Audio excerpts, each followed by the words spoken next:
Une explosion qui pulvérise une fusée en quelques secondes sur son stand de test, la sonde Voyager 1 qui revient d'entre les morts après plus de 47 ans dans l'espace, et une tentative d'atterrissage lunaire de plus où tout va se jouer en quelques secondes, voilà l'actualité spatiale de la semaine.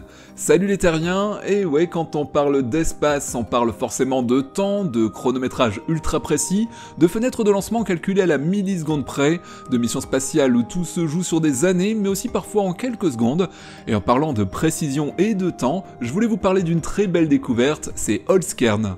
Alors, Holzkern, ça n'est pas le doux nom d'une galaxie, mais celui d'une marque autrichienne basée à Vienne qui sponsorise la vidéo d'aujourd'hui et qui propose pour hommes et femmes des montres et des bijoux qui sortent de l'ordinaire depuis 2016.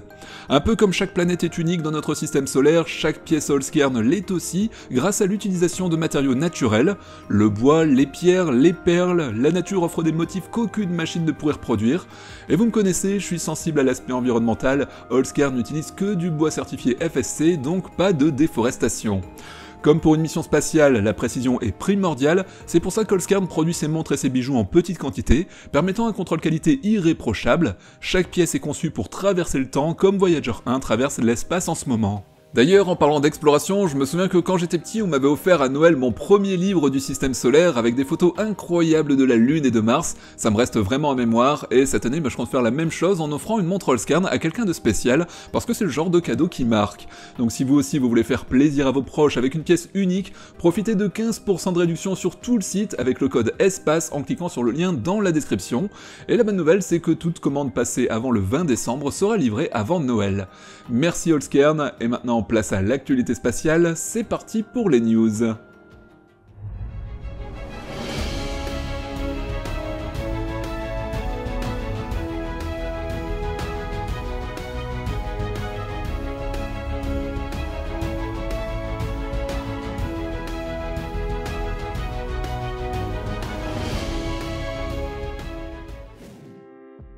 Cette semaine, Donald Trump a frappé très fort avec la nomination de Jared Isaacman, milliardaire et astronaute privé, à la tête de la NASA.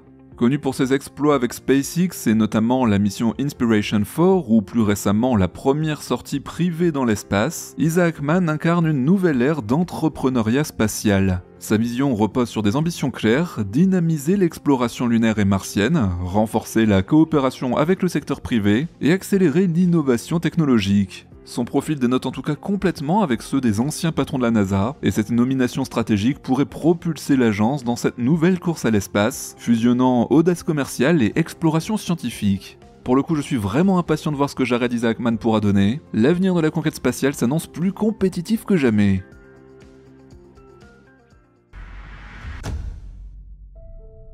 Et non les terriens, Voyager 1 n'est pas morte, loin de là même puisqu'elle est en train de devenir l'une des missions spatiales les plus emblématiques de toute l'histoire de la conquête spatiale.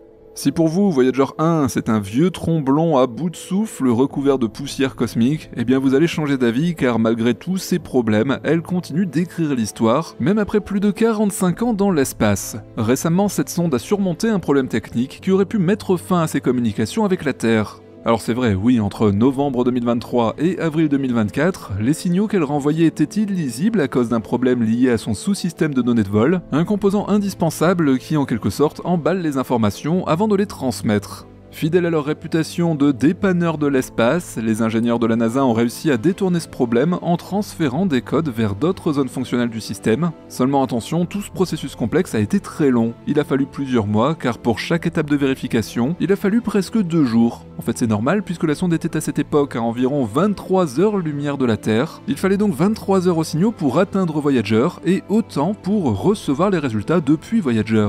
Même si réparer une sonde à distance paraît fou, ce n'est pas la première fois que les équipes de la NASA démontrent une ingéniosité exceptionnelle pour maintenir cette mission en vie. Voyager 1 est en effet un vaisseau antique, tout du moins à l'échelle de temps de l'informatique. Elle fonctionne avec une technologie des années 70, alimentée par des générateurs thermiques à radioisotopes, des sortes de batteries nucléaires qui perdent environ 4 watts par an. Donc pour prolonger sa durée de vie, il n'y a pas le choix, il faut éteindre la lumière. Enfin ce que je veux dire par là, c'est que les ingénieurs désactivent régulièrement des systèmes non essentiels pour économiser de l'énergie, mais parfois ça ne suffit pas car mamie fait des siennes. Par exemple en 2020, une obstruction dans ses propulseurs avait été réparée grâce à une collaboration entre ingénieurs vétérans et jeunes talents. C'est aussi dans ces moments-là que l'on peut mettre à profit l'expérience historique des anciens et des idées modernes.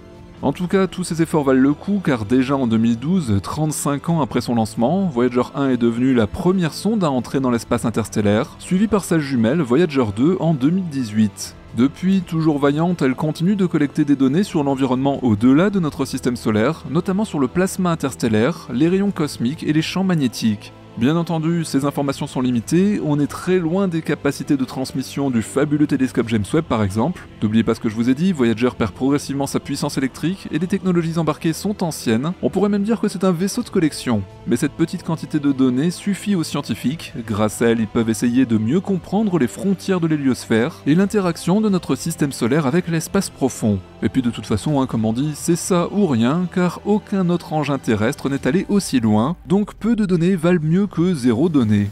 Tiens, tout à l'heure je vous disais que Voyager 1 était à 23 heures-lumière, et bien ce record va bientôt être dépassé puisque très bientôt la sonde va atteindre une distance symbolique, 1 jour-lumière de la Terre, ce qui représente environ 25 milliards de kilomètres. Nous serons alors en 2027, et franchement les terriens, qui auraient prédit à l'époque qu'un vaisseau spatial construit à une période où les ordinateurs avaient moins de puissance qu'un smartphone moderne, puisse aller aussi loin? Le seul petit problème là-dessus, c'est qu'il va encore falloir tenir jusqu'en 2027, et pour être honnête, c'est pas gagné. La perte progressive d'énergie et l'usure de ces systèmes rendent chaque nouvelle année d'opération de plus en plus difficile. Les ingénieurs espèrent toutefois maintenir le contact avec les deux sondes jusqu'à la fin des années 2020, et je ne sais pas pour vous, mais j'ai plutôt tendance à leur faire confiance.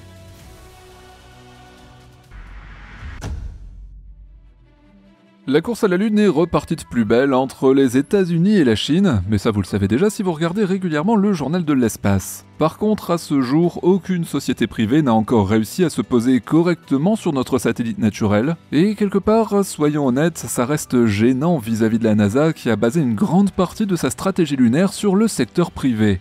Pour le dire autrement, il est maintenant plus que temps qu'un engin privé réussisse enfin à se poser sur le sol lunaire.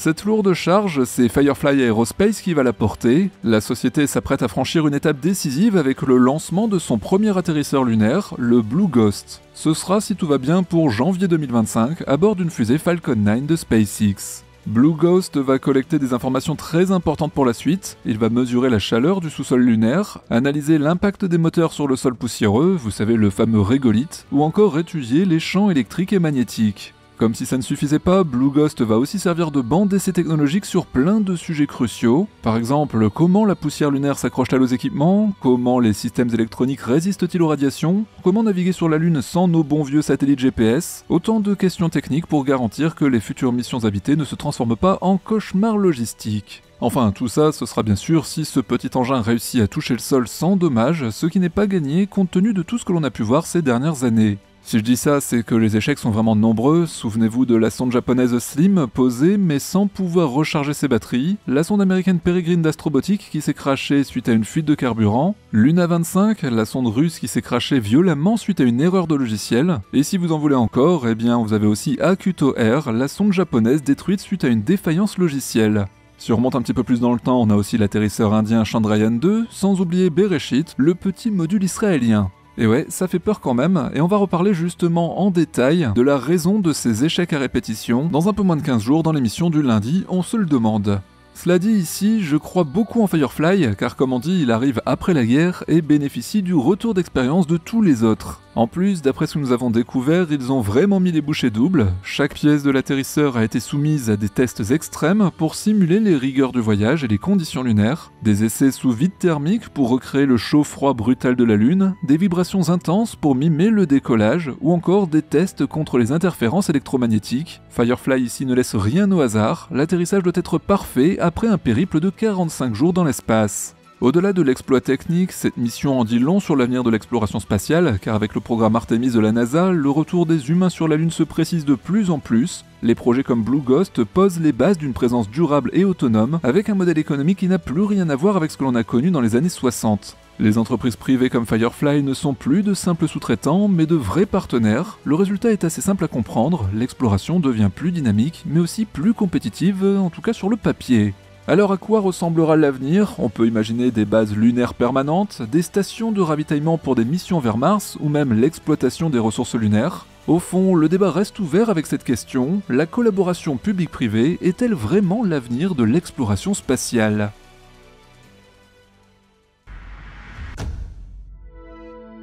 La Chine s'apprête à marquer un grand coup dans l'histoire spatiale avec le lancement imminent de la fusée Longue Marche 12 depuis son tout nouveau centre spatial commercial de Hainan. Ce lancement est un peu particulier, il marque très concrètement le début d'une grande ambition pour la Chine, devenir un acteur majeur du secteur des lancements commerciaux. Pour commencer, le choix de Hainan n'est pas anodin, et je ne suis pas certain que vous connaissiez cette base spatiale. Elle est située à Wenchang, une zone qui bénéficie d'une position géographique avantageuse, proche de l'équateur, un peu comme notre centre spatial européen à Kourou en Guyane française. Le bénéfice, c'est moins de carburant consommé pour mettre des satellites en orbite, et dans le milieu spatial, eh bien ça compte énormément. Mais le projet de Hainan ne s'arrête pas là, ce centre c'est aussi un parc industriel pour fabriquer des satellites et des fusées, ainsi qu'un hub de recherche et de développement. En clair, la Chine ne veut pas seulement lancer des fusées, elle veut créer tout un écosystème spatial complet. Avec des investissements colossaux, on parle ici de plus d'1,5 milliard d'euros, elle se donne les moyens de rivaliser avec des géants comme SpaceX et Blue Origin. La star du moment, c'est elle. Non, pas le Starship, je parle ici de la Longue Marche 12, et il est vrai qu'on n'en parle pas beaucoup dans les médias, bien qu'elle le mérite. Avec ses 60 mètres de haut et son diamètre de 3,8 mètres, elle en impose pas mal. Elle est capable de transporter jusqu'à 10 tonnes en orbite basse. Les ingénieurs chinois lui ont greffé 6 moteurs utilisant un mélange de kérosène et d'oxygène liquide. C'est donc un beau bébé qui promet des performances de haut vol, parfaitement adapté aux besoins croissants des entreprises privées à la recherche de lancements flexibles et surtout économiques. On arrive donc là où je voulais en venir, vous avez devant vous non pas une version améliorée des anciennes longues marches, mais une fusée taillée pour l'avenir commercial de l'espace.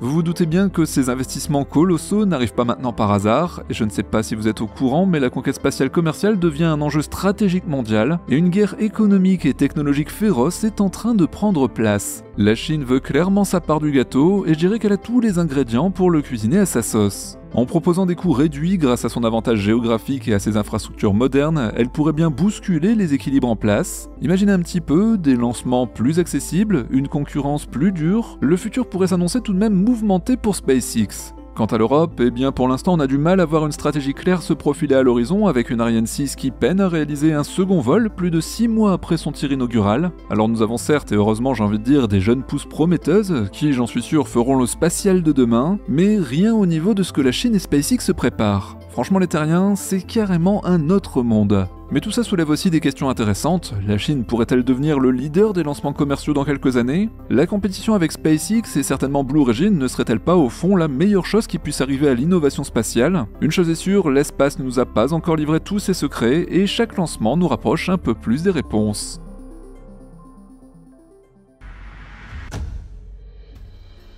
L'exploration spatiale n'est pas un long fleuve tranquille, je dirais même que chaque incident, un peu comme dans la vie, est une leçon pour l'avenir. Récemment, c'est le programme spatial japonais qui a fait la une, et pas pour les meilleures raisons, une explosion impressionnante a secoué le centre spatial de Tanegashima. Il n'y a pas eu de blessés heureusement, mais l'image des flammes et de la fumée montante dans le ciel a fait le tour du monde. Alors que s'est-il passé, et au-delà des pertes matérielles, pourquoi est-ce un moment clé pour le Japon ?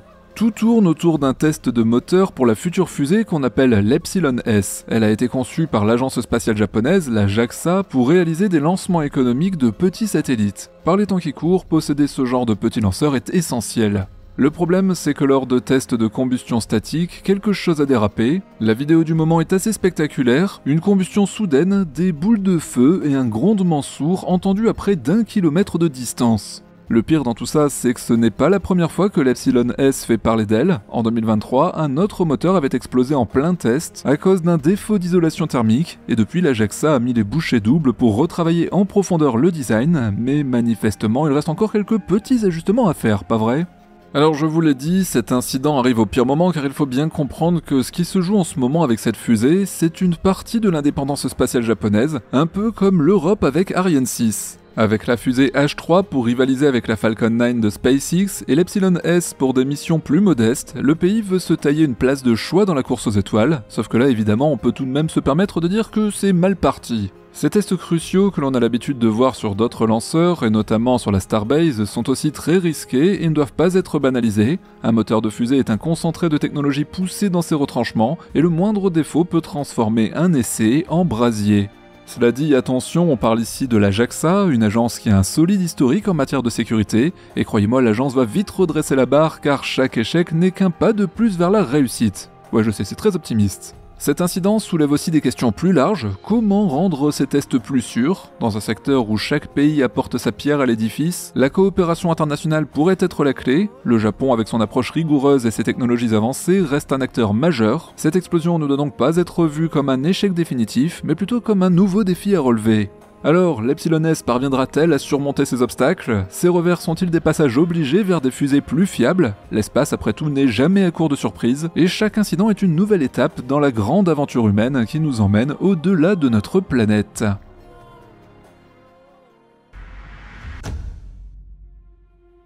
Pour terminer ce JDE, j'avais envie de faire un petit clin d'œil à un grand spécialiste, un passionné de fusées en tout genre et surtout un maître constructeur. Vous le connaissez d'ailleurs peut-être, c'est Nicolas, alias Lego Rocket Collection, dont vous suivez peut-être les aventures sur X. Son truc à lui, c'est de construire des fusées en Lego, et pas n'importe lesquelles. On trouve des répliques précises de lanceurs iconiques, comme la fusée russe Soyuz, la nouvelle Ariane 6, la Falcon Heavy, ou le Starship de SpaceX, mais pas que, on trouve aussi des petits lanceurs du New Space, tels que la Zephyr de Latitude, même si celle-ci a quand même battu les records, c'est 100 000 pièces et 4 mètres de hauteur. Et ouais, avec Nicolas, ça ne rigole pas, ses créations sont fidèlement reproduites, souvent à l'échelle 1/110e, ce qui représente déjà de très belles pièces. Encore mieux, on trouve des instructions de montage et des kits complets pour que les passionnés puissent construire leur propre version, et la communauté autour de ces modèles échange aussi des astuces et des adaptations personnalisées. Bon, franchement, c'est une référence pour les amateurs de Lego et de conquête spatiale. Sa dernière réalisation, c'est un pas de tir complètement fonctionnel de la fusée russe Soyuz, avec, tenez-vous bien, décollage de la fusée, compte à rebours et fumigène. Si vous voulez lui rendre visite, il sera ce dimanche au marché de Noël de Montargis avec un décollage par heure de fusée Soyuz, et ouais, SpaceX n'a qu'à bien se tenir. Et voilà les terriens, merci d'avoir suivi l'actualité spatiale avec le journal de l'espace, et on peut aussi remercier la marque de montres et de bijoux Holzkern qui sponsorise la vidéo d'aujourd'hui. Vous retrouverez tous les détails de l'offre dans la description. N'oubliez pas, comme à chaque émission, le pouce en l'air de YouTube, abonnez-vous pour les nouveaux, et quant à moi, je vous retrouve très vite dans une prochaine vidéo. Ciao les terriens!